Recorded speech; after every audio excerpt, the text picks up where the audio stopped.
Wish, Chapter 21. I spent the next few days watching Jackie flit around Colby like she lived there her whole life.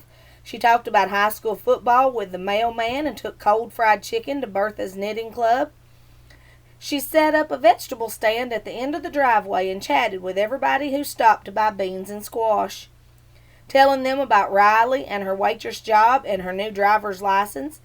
And at the thrift shop in Fairview, I watched her laughing with the owner about a big ugly hat somebody brought in. I felt like I was seeing her for the first time. This was the new Jackie. How come I never noticed how much everybody loved her? Even Bertha's cats couldn't get enough of her, rubbing their heads against her legs and purring in her lap. And every one of them Odom boys was red-faced and tongue-tied around her, falling all over each other to open the car door for her or bring her cold lemonade every time we went over there. "I can't believe you know how to rebuild an engine," she said to Burl the first day we visited. And the next thing you know, she's out there in that driveway squinting down at a carburetor or something like it was the most fascinating thing she'd ever seen. Every now and then she flipped her hair over her shoulder, and I thought Burl was going to melt into a puddle right there in the gravel driveway.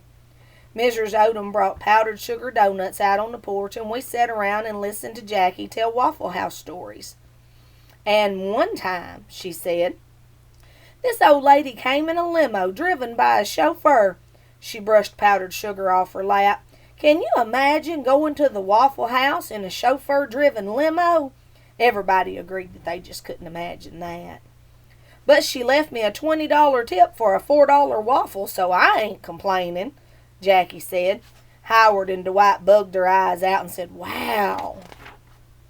She told us how she and the other waitresses called it the Awful House, and those boys all hooted and hollered like it's the funniest thing they'd ever heard.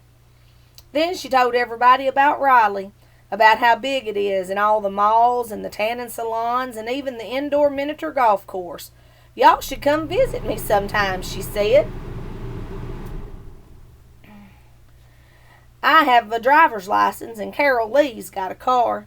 They grinned and nodded and said how much they'd like to go to Riley. I felt jealousy poking at me so hard it made me squirm as I sit there on the porch steps.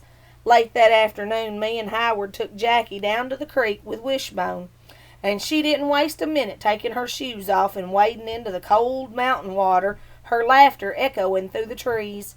She answered all of Howard's nosy questions without a single eye roll, and acted like she hung out with up-down boys every day of her life.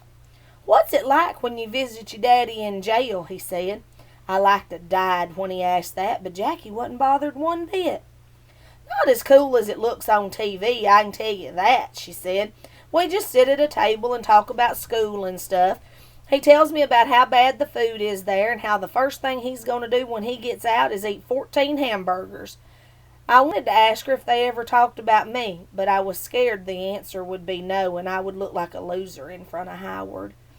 I started to remind him that Scrappy is in a correctional facility, not a jail, but he and Jackie had already moved on to talking about the Bible detective game at Sunday school. "I bet Charlie's terrible at that game," she said, giving me a poke. "Reading the Bible was not exactly popular activity at our house, right, Charlie?" She poked me again. That night, Mrs. Odom invited me and Jackie to have supper with them. Burl and Lenny brought aluminum lawn chairs in from the yard for us and nearly knocked each other over trying to sit next to Jackie. She helped Mrs. Odom put out plates of ham and bowls of coleslaw and baked beans on the table, and didn't even blink an eye when everyone held hands and Dwight said the blessing and thanked the Lord for baked beans and new friends. I swear I felt invisible while everybody gibbered and jabbered at the table. Jackie told them about being a majorette in 10th grade and marching in the Memorial Day parade in the rain. "Talk about a bad hair day," she said, and everyone laughed. Then she asked Mr. Odom about his job driving the lumber truck. When he described driving from Colby to Charlotte to Greenville and everywhere in between, she said, "It must be fun to go to all those different places." Then she went on to tell him about her friend Loretta, who worked the night shift at the truck stop on the interstate, and boy, oh boy, did she have some stories to tell about some of those truckers. Mr. Odom blushed a little at that, and Mrs. Odom jumped in real quick to tell us about Howard being the Bible detective champion at church. "No way," Jackie said. "He didn't tell me that." And that was Howard's turn to blush.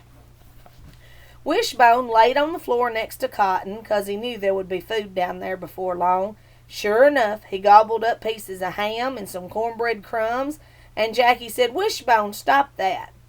But Mrs. Odom said, "That's okay, shoot, helps me keep the floor clean." Jackie laughed her sparkling laugh, and in that very minute, I wanted to be her. I wanted her easy way of making people love her.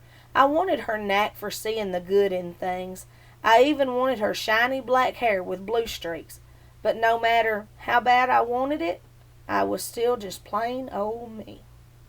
And that's chapter 21 of Wishbone.